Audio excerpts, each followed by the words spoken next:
सभी को नमस्कार। मैं कविता दुआ करनाल से पॉलिटिकल साइंस लेक्चरर स्वागत करती हूँ आज का आपका +2 पॉलिटिकल साइंस के लेक्चर में।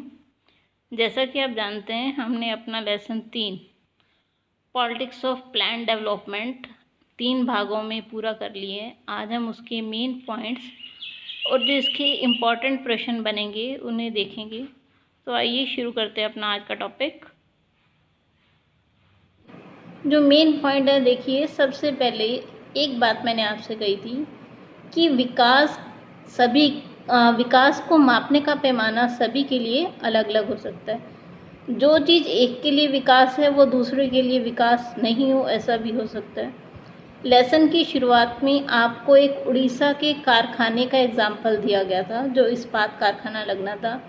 देखिए, जो व्यापारी लगा रहे थे उन्हें तो फ़ायदा था कि उनकी आमदनी में बढ़ोतरी होगी, लेकिन जहाँ लग रहा था वहाँ के लोगों के लिए वो नुकसानदायक था, क्योंकि वहाँ एक तो पर्यावरण प्रदूषण होने का डर था और दूसरा कुछ लोगों को अपने घर बार छोड़ के उस जगह से जाना भी पड़ सकता था। तो देखिए, विकास का पैमाना सभी के लिए अलग अलग है।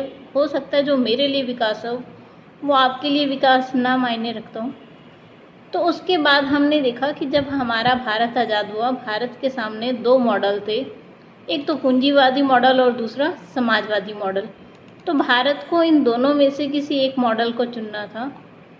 तो भारत ने, देखिए, इन दोनों के बीच का रास्ता अपनाया। उसने मिश्रित मॉडल अपनाया, मतलब कुछ चीज़ें प्राइवेट हाथों में और कुछ सरकारी हाथों में जो ज़रूरी थी वो रखी गई। उसके बाद मार्च 1950 में एक योजना आयोग की स्थापना की गई, क्योंकि देखिए, हमारा भारत 200 साल के बाद अंग्रेज़ों की गुलामी से आज़ाद हो रहा था।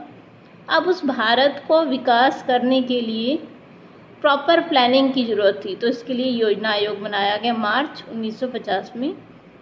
तो समय समय पर इसमें 5 सालों के लिए अलग अलग योजनाएं बनाई गई। जो पहली पंचवर्षीय योजना थी वो 1951 से लेकर 56 तक के लिए बनाई गई, और जो उसे तैयार करने वाले विशेषज्ञ थे वो थे KN राज।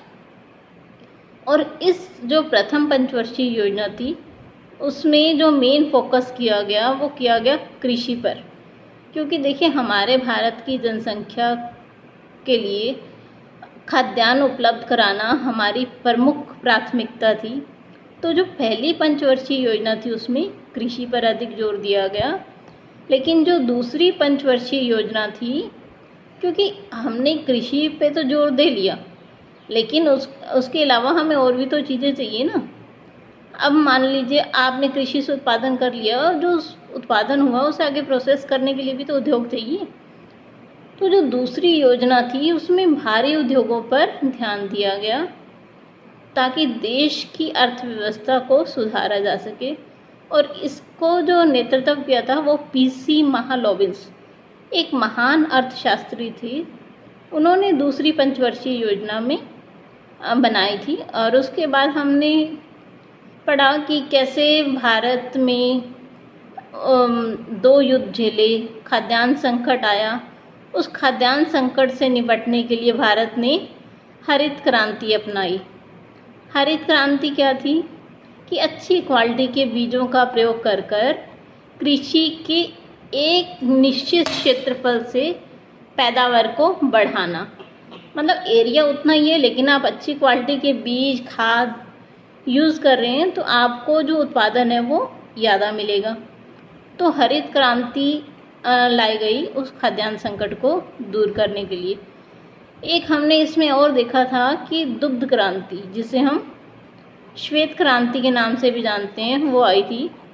इसका श्वेत क्रांति में अमूल, जो आप देखते हैं, जितना भी अमूल का दूध, मक्खन, घी, लस्सी, ये सब चीज़ें हैं वो श्वेत क्रांति से संबंधित है।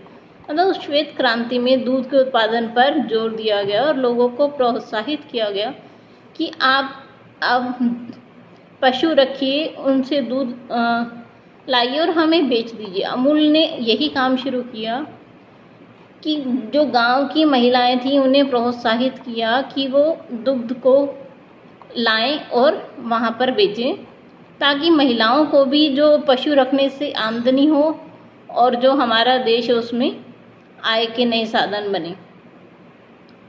चलिए, तो हमने ये सारा देखा। उसके बाद हमने बदलाव देखे थे कि 1960 के बाद क्या बदलाव आए। आपने देखा था कि 14 बैंकों का राष्ट्रीयकरण किया गया, गरीबों के लिए अनेक योजनाएं चलाई गई। तो इस लेसन में हमने ये मेन चीज़ें थी जो देखी। अब हम इसके प्रश्न देख लेते हैं कि इसमें प्रश्न कौन से बनेंगे। तो देखिए, पहला जो प्रश्न, हम छोटे प्रश्न एक बार बता देती हूँ कि इसमें ये छोटे प्रश्न बन रहे हैं। तो देखिए, पोस्को प्लांट जो हमारा लेसन शुरू हो रहा था, पहला ही उसमें वो था, पोस्को प्लांट कहाँ पर स्थित किया गया, श्वेत क्रांति का संबंध किससे है, सरकार को मतलब आपने वामपंथी और दक्षिणपंथी भी पढ़ा था, तो कौन से ऐसे लोग हैं वामपंथी या दक्षिणपंथी जो चाहते हैं कि सरकार अर्थव्यवस्था में हस्तक्षेप करे।